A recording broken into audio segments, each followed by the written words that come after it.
Oi pessoal, tudo bom? Eu sou o Bruno, lá do Instagram by Bruno, e no vídeo de hoje é mais um Refazendo Lettering com vocês. E o lettering escolhido da vez é este daqui. Então se você quer aprender lettering ou quer aprimorar suas técnicas, bora lá pra mesa. E não esquece de deixar seu like, se inscrever aqui no canal e compartilhar pra todo mundo, que eu tenho certeza que você vai gostar desse vídeo. Agora sim, vamos lá pra mesa?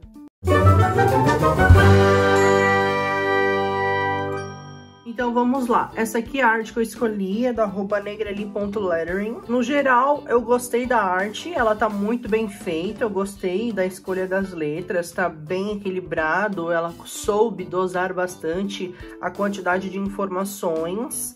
Tem alguns pontinhos de atenção, mas faz parte, né? Eu gostei bastante também da cursiva dela de paciência e de não, eu achei bem bonita. Mas a gente pode dar uma melhoradinha aqui em algumas partes, tá bom? Então, a primeira coisa assim que eu vejo mais importante que a gente pode estar melhorando é a padronização dos banners. Aqui, por exemplo, a gente deve ter uns 3 centímetros, deixa eu medir aqui. A gente tem uns 3,5 centímetros mais ou menos nesse primeiro banner, e nesse segundo banner a gente tem 7 centímetros. Então é o dobro do tamanho nesse segundo banner, né? Não é errado fazer um banner maior que o outro, né? Mas seria mais coerente fazer eles do mesmo tamanho, né? Uma simetria, assim. Não diria simetria, mas só por ser mais padrão mesmo e mais uniforme, ficaria visualmente, esteticamente mais bonito. Outro ponto de atenção que a gente pode estar melhorando aqui na arte da negrali.lettering é em relação aos espaçamentos das palavras, né? Essas partes onde eu marquei com esse rosinha mais claro. Então aqui no Aprenda, por exemplo, tem muito mais espaço entre o A e o P do que o P e o R, do que o R e o E. E muito mais espaço entre o E e o N do que o N e o D, por exemplo, né? O E é uma letra que ele tem um espaço interno também, assim como o T que eu falei naquele primeiro vídeo, né?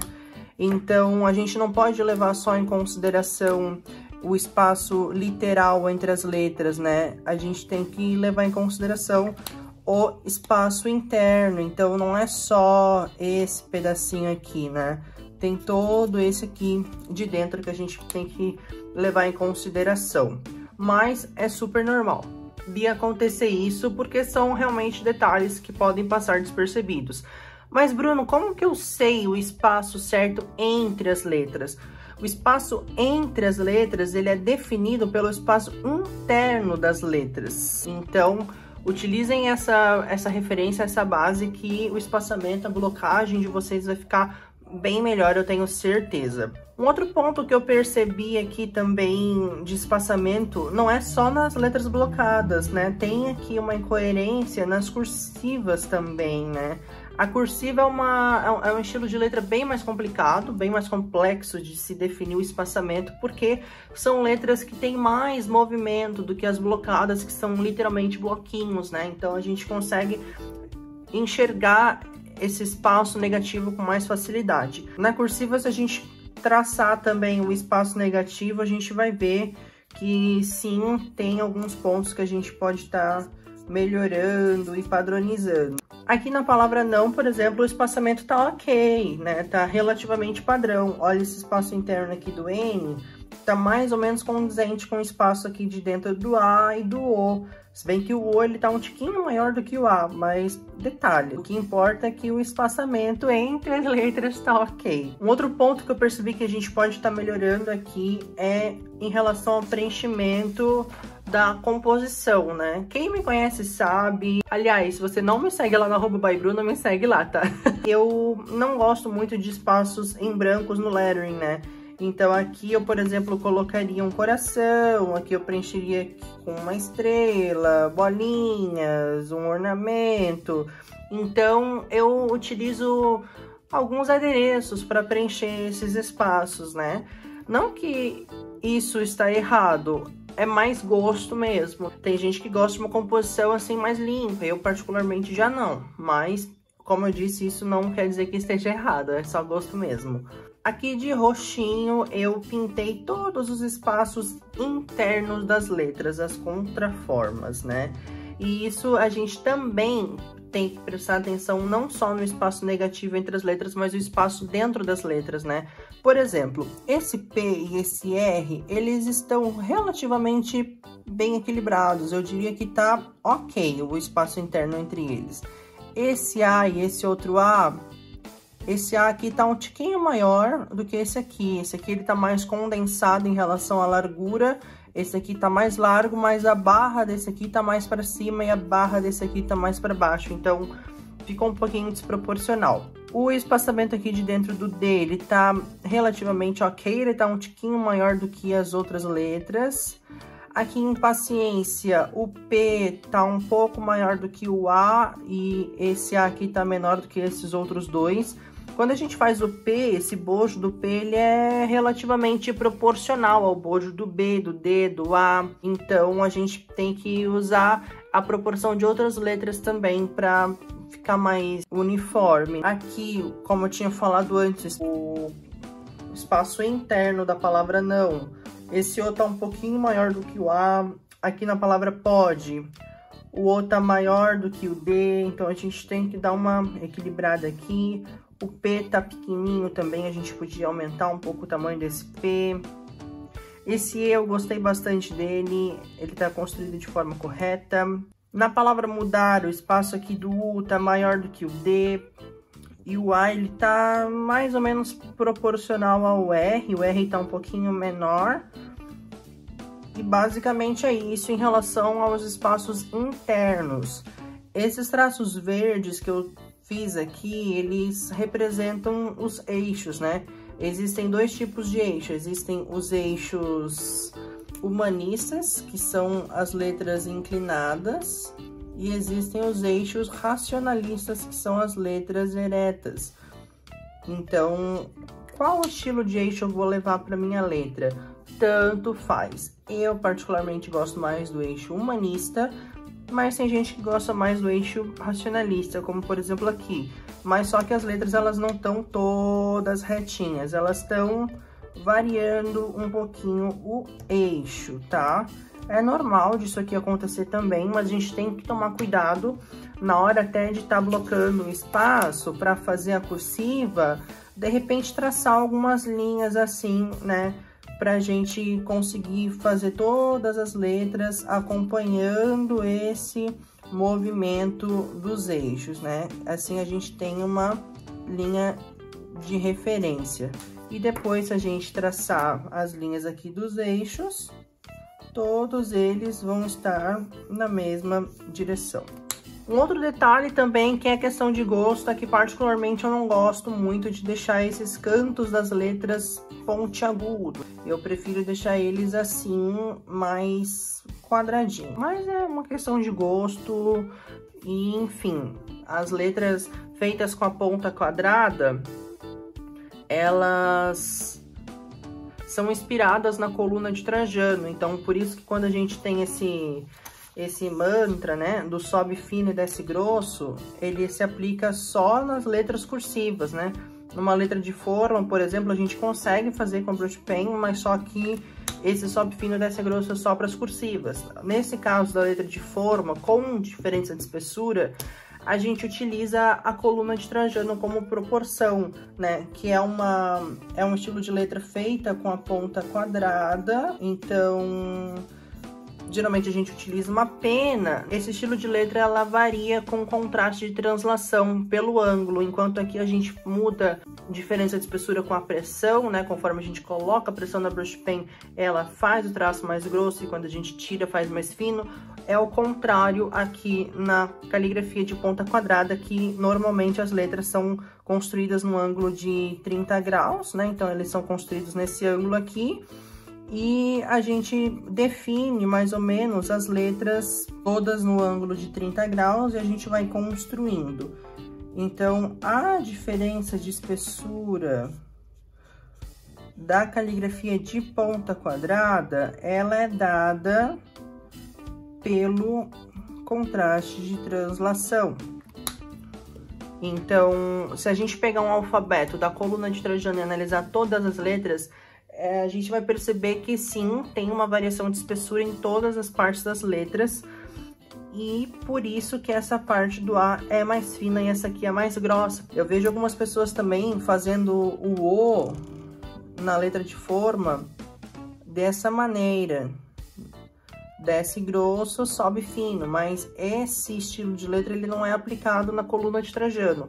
Na coluna de Trajano, a construção da letra O, e basicamente a minha ponta quadrada vai fazer esse movimento, e o ângulo da minha caneta, que eu travo em 30 graus, vai fazer todo o restante do contraste.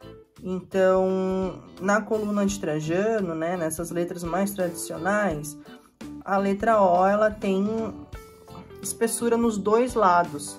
Por isso que eu gosto de fazer a letra O dessa forma aqui, ó.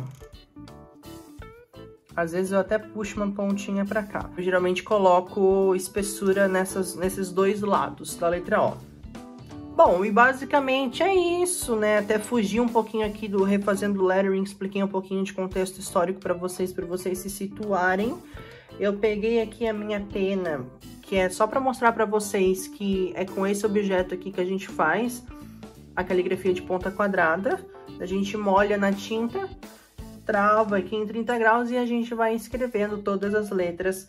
E agora eu vou mostrar a minha versão, que ela ficou assim. Então, eu dei uma melhorada nas margens, na centralização das palavras. E também adicionei alguns detalhes extras na letra, como, por exemplo, esses floreios, para deixar a composição mais dinâmica. E também coloquei alguma sombra aqui, que é uma drop line nas letras, para também dar um detalhe extra.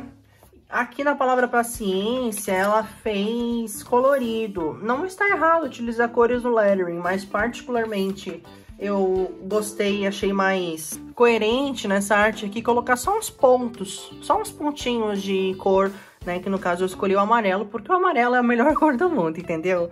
E aqui eu fiz um degradê com o lápis normal, né? Mais pressão e vai diminuindo a pressão até chegar na parte de cima, né? Então é um degradê muito bacana e é feito com lápis escolar, número 2, normal, baratinho, todo mundo tem em casa.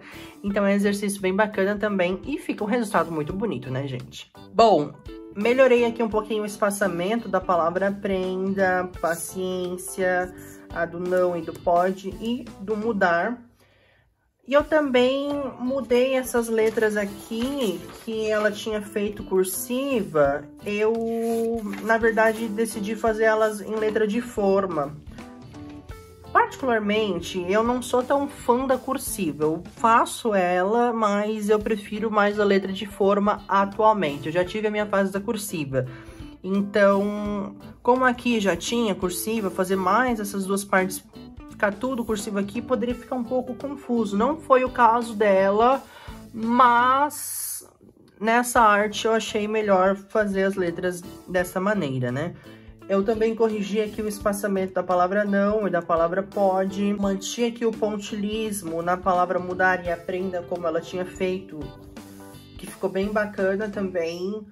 E preenchi melhor os espaços, né, como eu disse antes, com esses floreios e alguns pontinhos entre as letras. Não é bobeira não, pessoal, ele realmente existiu lá na coluna de Trajano há muito tempo atrás. As palavras eram entalhadas nas pedras. Foi aí também que surgiu a serifa, mas é um assunto para outro vídeo.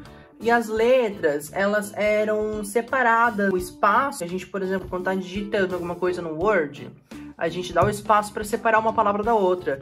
Antigamente, as palavras eram separadas por bolinhas, como eu fiz aqui. Então, é muito bacana também colocar algumas bolinhas ou uns coraçõezinhos para realmente separar uma palavra da outra. Bom, e basicamente é essa a minha versão do lettering da Negrali.lettering.